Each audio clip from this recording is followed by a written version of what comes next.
تمام. دون ان نحس. ما ينفعش تكون انسان عادي باختصار، ما ينفعش ما تفكرش في ظلال المعرفة. المهم، اصله فعلا والله حاجه تضايق. السلام عليكم ورحمة الله وبركاته. ملحوظة بس على السريع، الفيديو ده مش مكتوب الله يستر. الشهر ده كان من أزحم الشهور في حياتي، كنت مشغول فيه تماما، وبدأ أصلا بامتحانات ترم، وانتهى أول امبارح بأهم امتحانته في حياتي، يعتبر أهم من امتحانات الترم حتى. فبعد ما خلصت امتحانات الترم عكفت بقى على إن أنا أذاكر الاختبار ده. كان باختصار يومي متمحور حوالين المذاكرة للاختبار أصلا، وزي ما قلت كنت موقف كل حاجة بعملها يعتبر حتى القراءة، وزعلان جدا الصراحة بالشأن ده. فكنت عايز أعوض، وبجد القراية وحشاني، قراية الكتب عموما، مش المقررات الدراسية. حاسس ان انا عايز امسك كتاب كده اكله ولا احضنه. وحشني الشعور يعني. وفي اول الشهر ده انا اصلا اشتريت كام كتاب انا متحمس لهم جدا، ومن زمان جدا وانا عايز اقراهم، وبجد مستنيهم من شهور يعني. وكنت مقرر اصلا من زمان ان انا عايز اعمل يوم كامل اقرا فيه، بس ما عملتش فيه حاجة غير ان انا بقرا، مش متمحور حوالين القراية، لا، كله اصلا قرايه يعني. يا دوب بس هاكل واقرا واريح واقرا كده.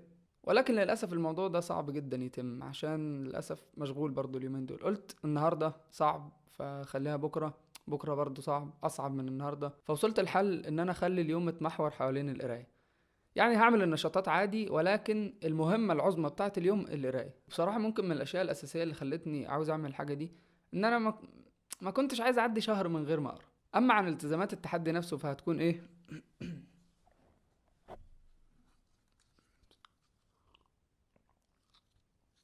آه. المية بليمون يا دكتور مصطفى. المايك فصل. كل اللي اتسجل لحد اللي من شوية ده هيتحذف. الحمد لله. كنت بقول ان النظام اللي همشي عليه 6 ساعات اقل حاجة في اليوم، ان شاء الله اكتر، ولكن اقل حاجة هحاول التزم بيها 6 ساعات. وازاي احسبها؟ باختصار، قبل اي جلسة قراية هبدأ اسجل الوقت. انا دلوقتي الساعة 5:45، باقي حوالي نص ساعة على الفجر، فالجلسة الاولى للاسف هتكون قصيرة شوية، نص ساعة، والجلسة التانية هتكون ساعة بعد الفجر ان شاء الله، والجلسة التالتة هتكون في المدرسة، غالبا ربع ساعة وقت الفسحة. واليومين دول الصراحة الجو برد وبتاع وموجة برد وكده، ومحدش بيداوم. ف يا رب لو في حصة فاضية هيكون فيها جلسة ساعة الا ربع برضه. وعندنا جلسة ان شاء الله الظهر، من الظهر دي يعتبر الجلسة الأكبر، من الظهر إلى العصر، أو قبل العصر بشوية كده 3 ساعات مثلا. ممكن اللي بعدها تكون المغرب لحد بعد العشاء وخلاص يعني. ما نشوف بقى، نشوف ايه اللي هيحصل وقتها. بصراحة الفضول قاتلني أعرف هقرا قد ايه في الساعة مثلا أو كده. أما عن أبطال اليوم، فأول كتاب هو مجلد كامل، عالم صوفي، رواية حول تاريخ الفلسفة. الكتاب ده عايز أقراه بقالي 6 شهور تقريبا. جوتا.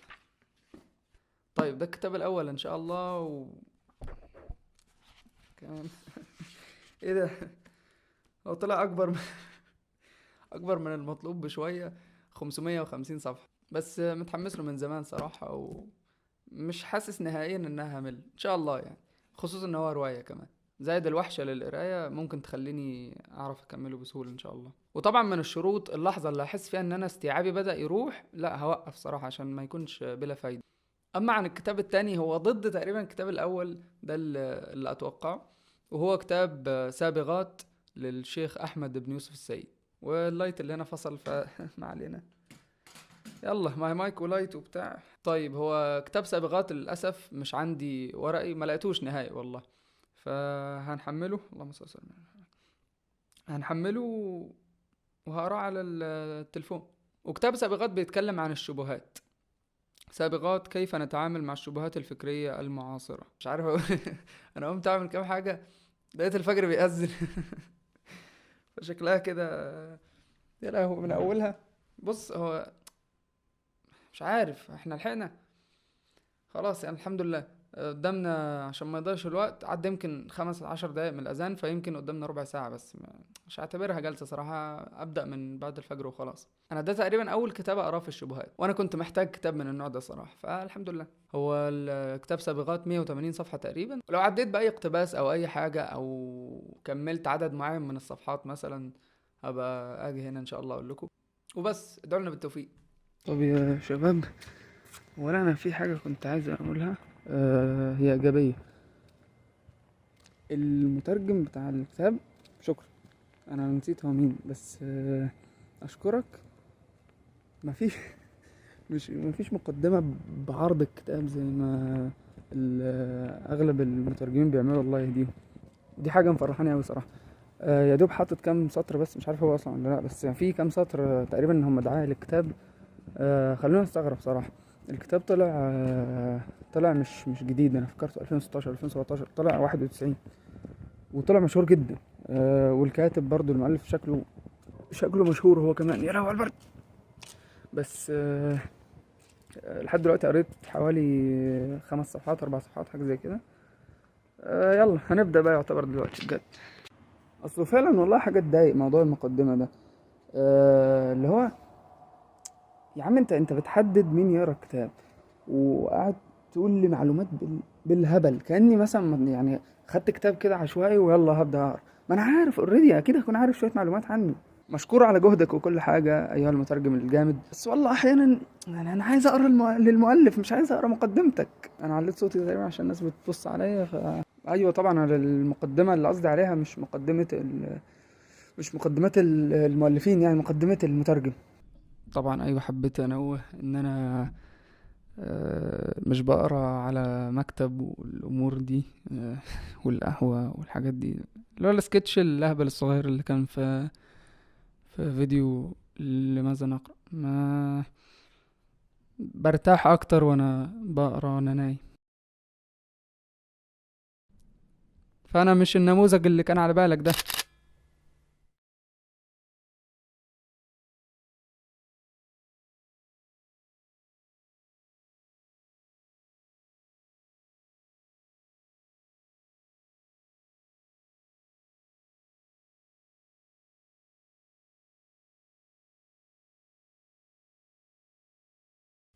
فمن المستحيل أن نشعر أننا أحياء إذا لم نفكر أيضا بأننا سنموت يوما، كما أننا لا نستطيع التفكير بموتنا دون أن نحس، وفي اللحظة نفسها، بالمعجزة الغريبة، معجزة كوننا على قيد الحياة. يا جدعان ما تبطلوا تسرقوا. طيب خلصت الجلسة الأولى، رحت كلت حاجة سريعة كده، والجلسة الأولى ساعة ونص، ساعة ونص، وكانت ممتازة صراحة، ما حسيتش فيها بملل صراحة.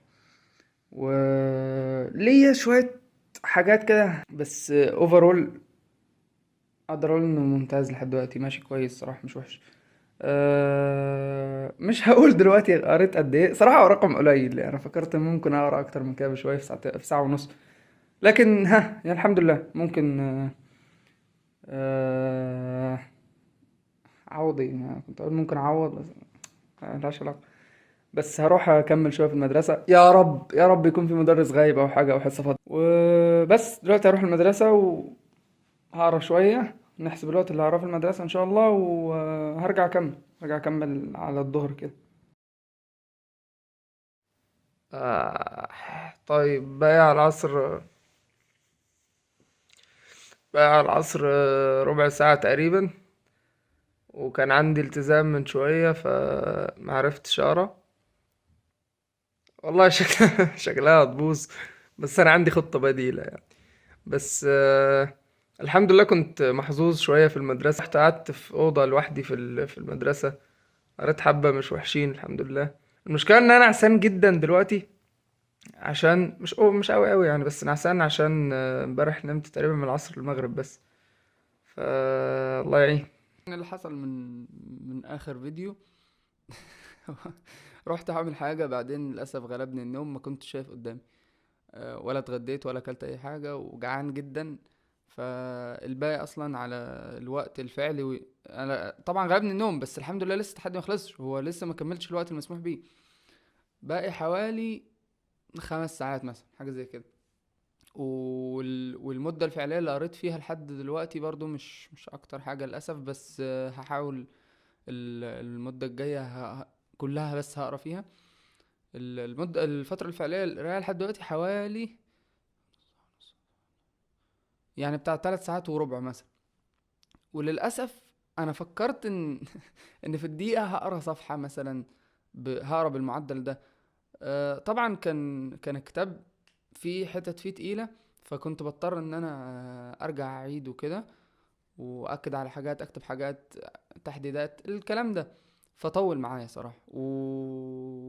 واللي قريته هو رقم يخزي لحد دلوقتي 72 صفحه تقريبا، ما 72 74 حاجه في السبعين يعني. أه وكتاب يعني مش هقول احسن حاجه في الحياه صراحه، هو عندي شويه حاجات كده عايز اعلق عليها، بس لحد دلوقتي انا ما عنديش مشكله يعني، مستمتع الصراحه. والدليل ان انا قعدت جلسات طويله من غير ما اوقف فيها، من غير ما امل. بس دلوقتي البديل بقى، عشان انا عايز اصلا يعني لازم، مش عايز اوجب نفسي بكده، بس نفسي اخلص كتاب يعني، اتمنى اخلص كتاب النهارده. فبعد خصوصا ما نمت حاسس ان في طاقة، فان شاء الله هقدر يعني. فطبعا تخليص عالم صوفي هو تقريبا مستحيل، فالهدف الجاي اللي هي الخطة اللي كنت لسه بقولها من شوية، ان انا هكمل 100 صفحة في عالم صوفي ان شاء الله. اما اكمل 100 هاجي بقى راجع اللي قريته وكده، وهبدأ في سابغات.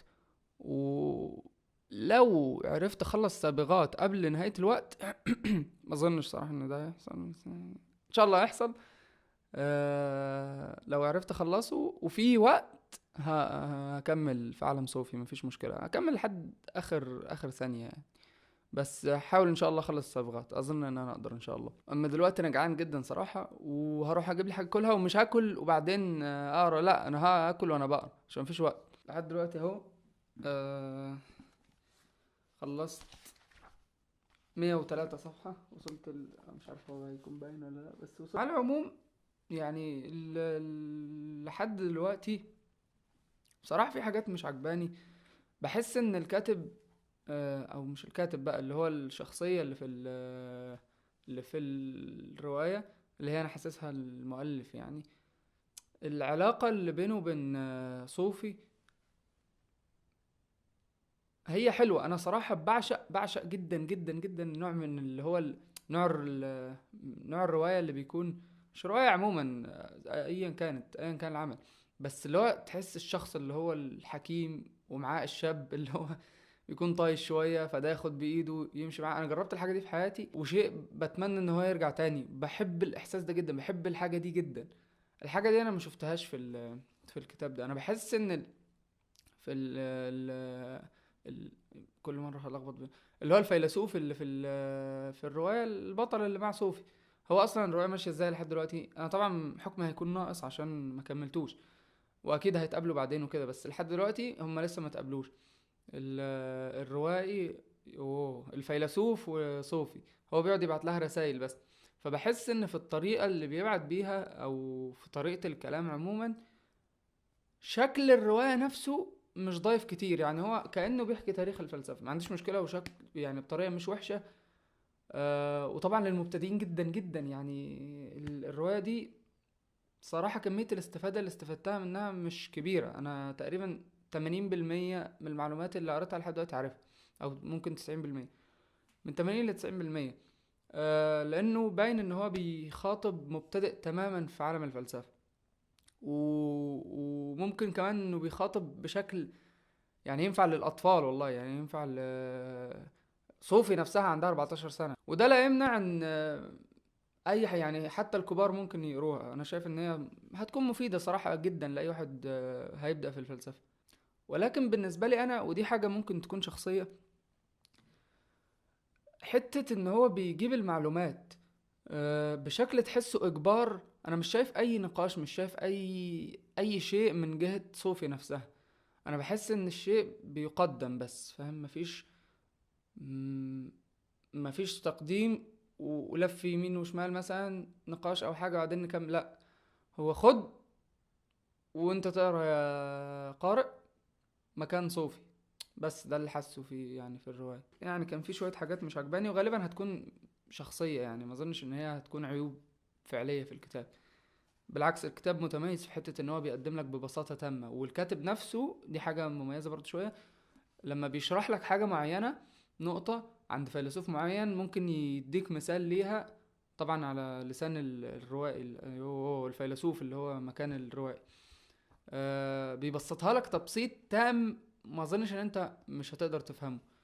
ويمكن في جملة واحدة بس يعني اظن ان هي من الكاتب، عشان ما قرأتهاش قبل كده. ممكن تكون من الكاتب، ممكن ما بحثتش صراحة، بس اظن ان هي من الكاتب، اللي هي اقتباس واحد تقريبا بيقول لك: ادراك الانسان لجهله هو شكل من اشكال المعرفة. في بشكل ما برضو اللي هو حاسس في اجبار، انت لازم تكون فيلسوف. مش حاسه مراعي ان ان يعني الناس مش نفس الشيء، مش شبه بعض. لحد دلوقتي برضو انا زي ما قلت حكم احتمال يكون ناقص، بس حسيته مش مراعي اللي هو انت لو انت مش فيلسوف فانت كذا، انت لازم تكون فيلسوف، انت لازم تحرر عقلك، انت لازم معرفش ايه. ما ينفعش تكون انسان عادي باختصار، ما ينفعش ما تفكرش في الظلال اللي معرفش ايه الحاجات اللي هو قاعد يذكرها دي على طريقة افلاطون. المهم هنقف لحد هنا وهنروح بقى لسابقات. انا متحمس له اكتر صراحة لاني اصلا محتاجه. يلا، اشكرك لو مكمل لحد هنا يعني. صحيح، اعمل لايك بقى. انا الموضوع ده بنساه في كل الفيديوهات تقريبا، بقالي كام فيديو ولا بذكر حتى. فلو وصلت لحد هنا يعني غالبا هتكون من القليلين اللي بيوصلوا للاواخر، فالله يجزاك خير، شكرا. اعمل لايك ما تنساش. بس والله لسه هبدأ انا قريت يعتبر يعني اراء الناس وكده ومقدمة، اول جمله يعتبر معالم الموجه التشكيكيه المعاصره وسماتها. اولا او اول جمله بيقول لك: هذه الموجه في غالبها هدميه لا بنائيه، فوضويه لا منهجيه، تثير الاشكالات وتبرز الاعتراضات، ثم لا تقدم رؤيه او فكره بديله متماسكه. ويظهر هذا، لسه هكمل. بس والله ان عنده حق في من اللي انا شفته، يعني عنده حق في الجمله دي تماما. يقعد يرمي الشكوك ويقول لك كذا كذا كذا. طب انت فين بديلك؟ انت مش شايف ان ده نظام وناجح وكويس احنا سعداء بيه؟ انت مالك؟ ويقعد يشكك. بس عندك البديل، عندك الحل، عندك طريق تاني؟ لا، هو دوره يتريق بس. يلا اما نكمل، شكله هيبقى كتاب جامد والله. طيب، اشرقت الشمس وانتهى التحدي. ومبدئيا قريت قد ايه من كتاب سابغات؟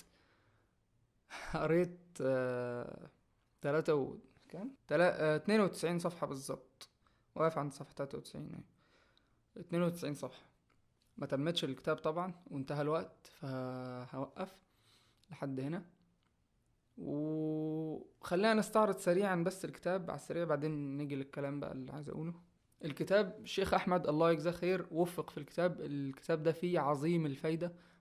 انصح بيه جدا والله، لاي حد عنده شكوك في اي شيء، او هو في طبيعته بيحب يناظر، يحب يناقش الامور دي. طبعا في الاول كان بيتكلم على الخير المنطوي حسب ما بيقول ضمن موجة الشبهات الفكرية المعاصرة. ايه الخير اللي ممكن يطلع من حاجة زي كده اصلا؟ وبعدين قعد يتكلم عن اسباب التأثر السلبي بالشبهات الفكرية المعاصرة، وقسمها نوعين: مؤثرات خارجية وداخلية في النفس. السبب الثالث بعيد عنك انت، كان وبيقولك وجود جوانب من النقص في طريقة الدعوة والتوجيه. وطبعا الى كيف نتعامل مع الشبهات الفكرية المعاصرة. قسمها برضو 3، قالك قواعد وقائية من الشبهات الفكرية المعاصرة. خلينا نشوف: تعزيز اليقين بأصول الإسلام، لتكوين العقل الناقد، إلى التأصيل الشرعي، إلى برضو مصادر التلقي والمعرفة والموقف من كل مصدر، إلى آخره من القواعد. هم كانوا 9 قواعد. وطبعا في قسم تاني، لا مش هحلل الكتاب صراحة، أنا لسه أصلا ما خلصتوش، ولو دخلنا في كأنها مراجعة وتحليل هنطول قوي، فأظن كفاية كده يعني. كنت عايز بس أدي مقدمة سريعة بس كده. أما عن التحدي بقى، عندك الأول خلينا نشوف. أظن يا رب تبان، بس مش باينة. أظن باين.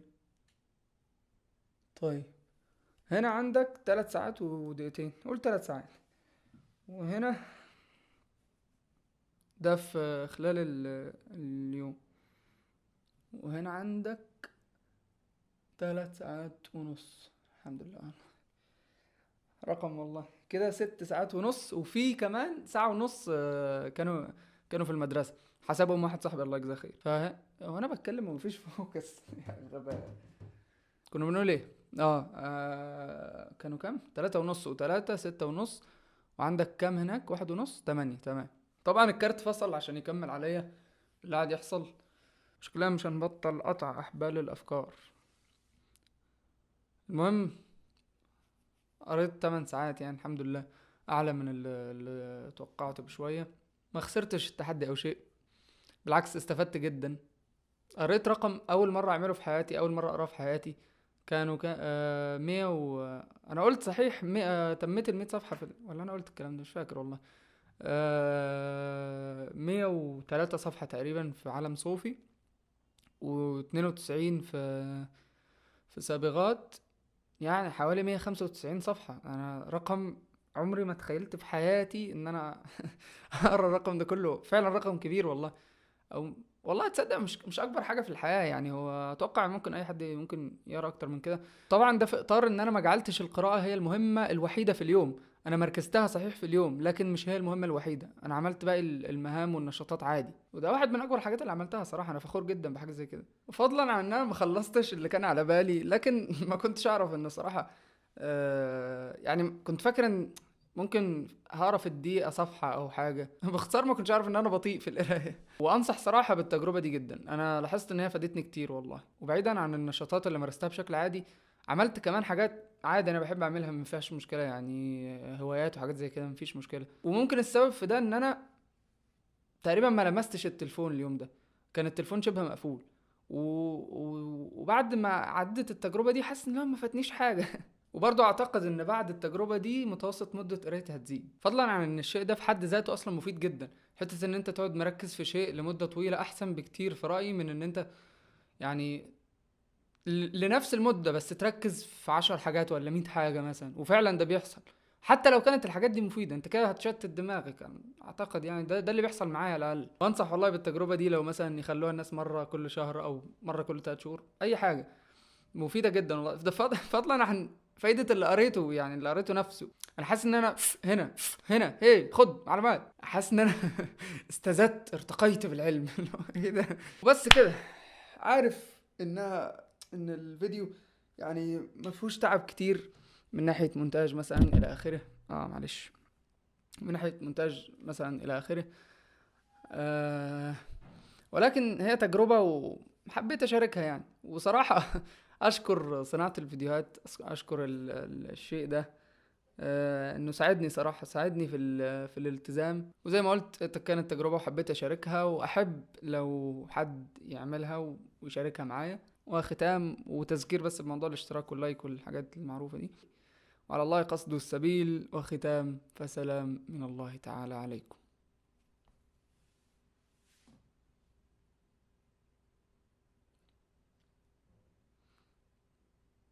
انا حاسس ان انا بقيت اخد على الكاميرا اكتر واكتر يعني. بحس ان هو انا مجنون. انا باصص في الكاميرا مش أنا دلوقتي في شاشة وفي حد يتفرج عليا.